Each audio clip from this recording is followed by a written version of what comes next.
Nung nakaraang linggo, ay nagkaroon ng house baptisan entering worship sa bagong bahay na nilipatan nila Deaconess Mercy at Deacon Joselito. Para sa klase ng 237 PRTS, ay nagkaroon ng 237 PRTS Rodriguez ng Field Evangelism Camp nung Lunes. Ayon sa gabay ng Diyos, ay maayos na natapos ang Regional Church Ministry sa Llanera at Santiago. Maayos ring natapos ang 237 PRTS Evangelism School at Regional Church Ministry sa Mindanao.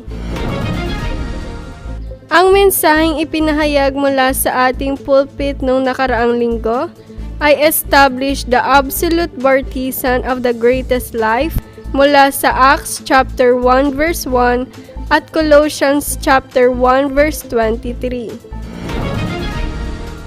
Magandang araw! Narito ang OLMC News. Nung nakaraang linggo, ay nagkaroon ng house baptisan entering worship sa bagong bahay na nilipatan nila Deaconess Mercy at Deacon Joselito.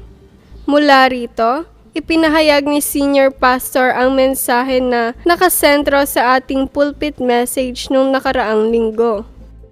Ang mission na ibinigay sa kanila ay dapat ito ay maging tahanan na nagtatayo ng baptisan na magliligtas ng rehiyon at maging pamilya na ginagawang mamuhay ng may misyon, na kung saan sinisimulan ang araw sa dawn worship upang makatanggap ng kapangyarihan. Dahil kapag ang mga magulang ay mabubuhay, ang kanilang mga anak ay mamumuhay.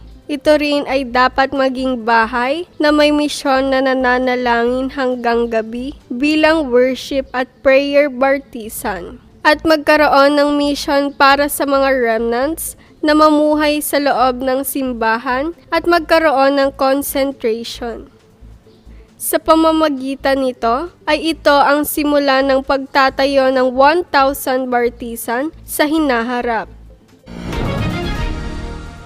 Para sa klase ng 237 PRTS, ay nagkaroon ng 237 PRTS Rodriguez ng Field Evangelism Camp nung Lunes. At hawak ang mensahe na ipinahayag sa pulpit nung nakaraang linggo, ay nakapagbahagi ang 237 PRTS Rodriguez ng salita ng Diyos at daan ng kaligtasan sa mga taong na-meet nila sa field ng Barangay San Jose. Sa pamamagitan nito, nawa ay tunay na ma-erase ang baptisan ng Diyos na wawasak sa kultura ni Satanas sa field ng Barangay San Jose, gayon din sa lahat ng barangay ng Rodriguez. Ayon sa gabay at biyaya ng Diyos, ay maayos na natapos ang Regional Church Ministry sa Llanera, Nueva Ecija at Santiago, Bolinao.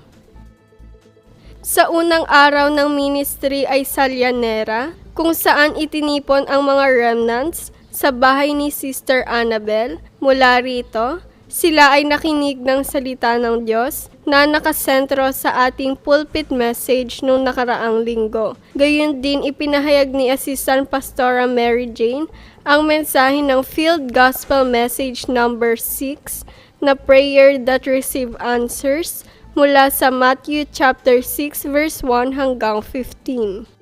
Sa araw naman ng Miyerkules ay ministry sa Santiago, kung saan nagtipon at nagbigay ng papuri at pagsamba ang mga adult at remnants sa bahay ng nanay ni Elder Val. Mula rin dito ay ipinahayag ang salita ng Diyos at mensahe ng ating pulpit message, maging ang mensahe ng Field Gospel Message number 6.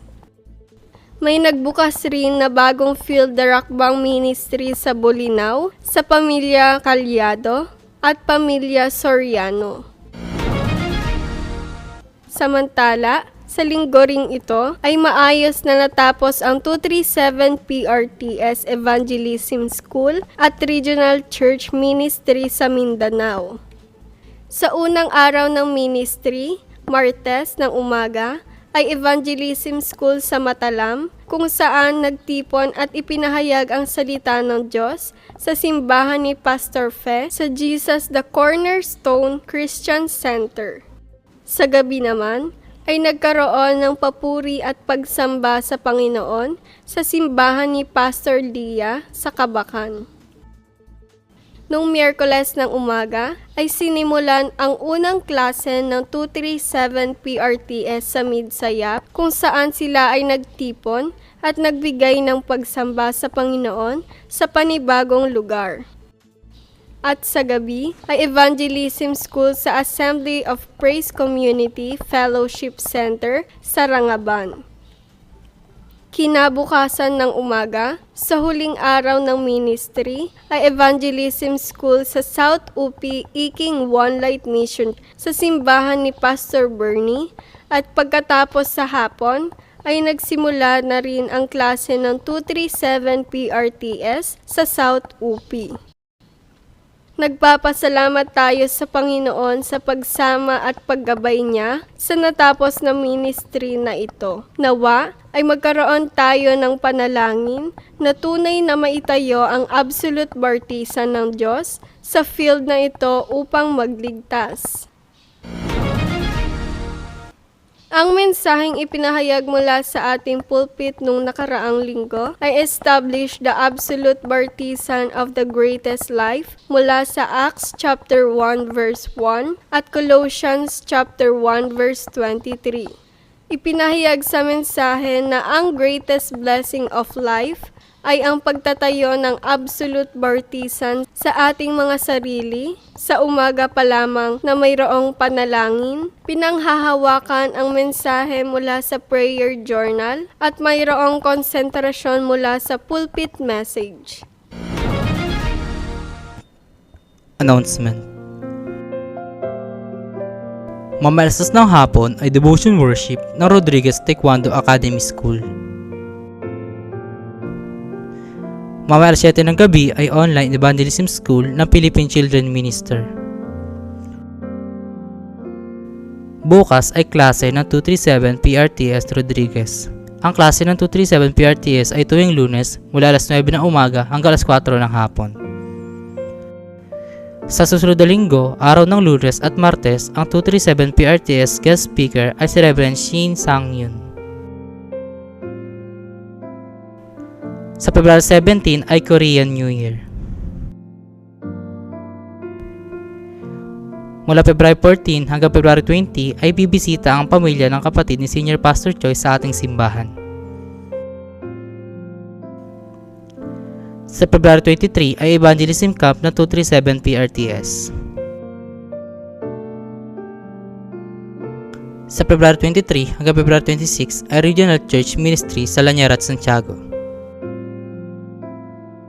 At sa February 23 hanggang February 27 naman ay 237 PRTS Evangelism School at Regional Church Ministry sa Mindanao.